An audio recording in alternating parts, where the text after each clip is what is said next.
Welcome to dear friend my YouTube channel. नमस्कार दोस्तों, आज की कहानी मेरी और मेरी प्यारी भाभी के साथ दोस्ती की है। कैसे भाभी ने मेरे साथ क्रिकेट मैच खेला। मेरा नाम है। मेरे पिताजी अध्यापक से अब रिटायर हो गए हैं। माताजी गृहिणी है। मेरा सबसे बड़ा भाई मुझसे उम्र में बहुत बड़ा है। मेरे बड़े वाले भाई की शादी जल्दी हो गई थी। जिस वक्त भाई की शादी हुई थी उस वक्त में काफी छोटा था।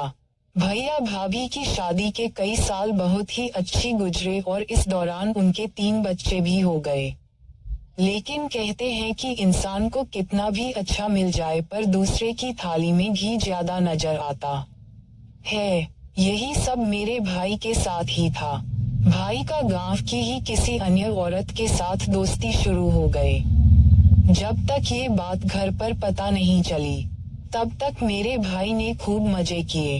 जैसे ही यह बात भाभी को पता चली वैसे ही घर में झगड़ा शुरू हो गया। भाभी ने भाई को खूब समझाया लेकिन भाई उस दोस्त को छोड़ने को तैयार ही नहीं था।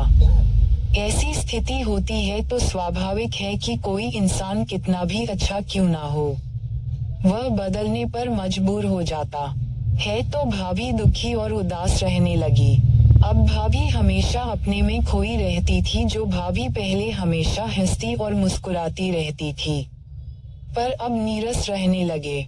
दोस्तों, मेरी प्यारी भाभी सच में कहीं से भी किसी अदाकारा से कम नहीं लगती थी।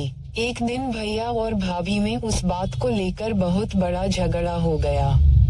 पिया घर छोड़कर चले गए और भाभी ने अपने आप को कमरे में बंद कर लिया। घर वालों के कहने पर भाभी दरवाजा नहीं खोल रही थी।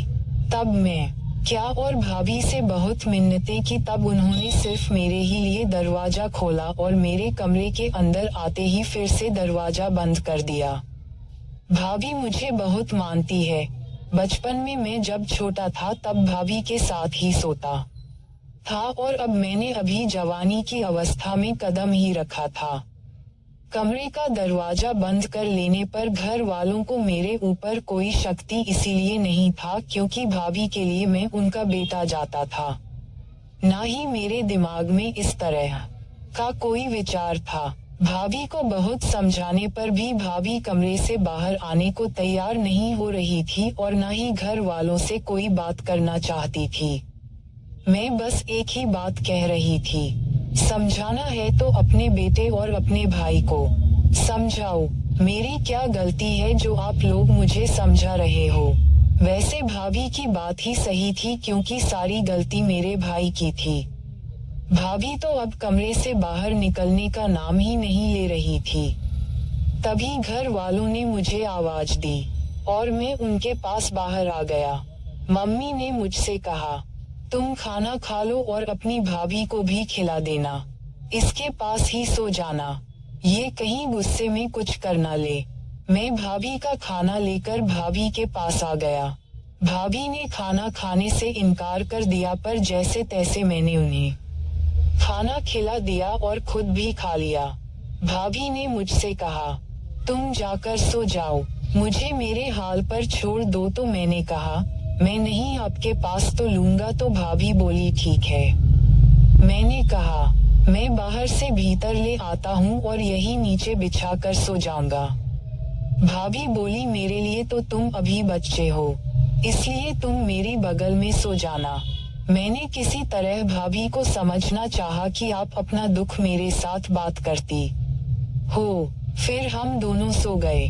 अब तो सुबह हुई तो भाभी का मन कुछ बदला सा लग रहा था। शायद अब भाभी भी अपनी जिंदगी जीना चाहती थी। कुछ दिन बाद मेरा बड़ा भाई वापस लौट आए, लेकिन भाई अपनी दोस्त के साथ मजे करते। अब भाभी ने मेरे ऊपर ध्यान देना शुरू कर दिया था।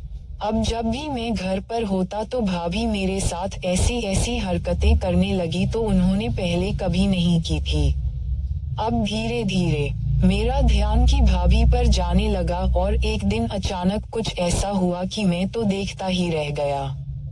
उस दिन घर पर कोई नहीं था। भाई भी अपनी दोस्त के यहाँ गया हुआ था। भाभी ने मुझे कहा कि मैं तुम्हारे साथ क्रिकेट खेलना चाहती हूँ।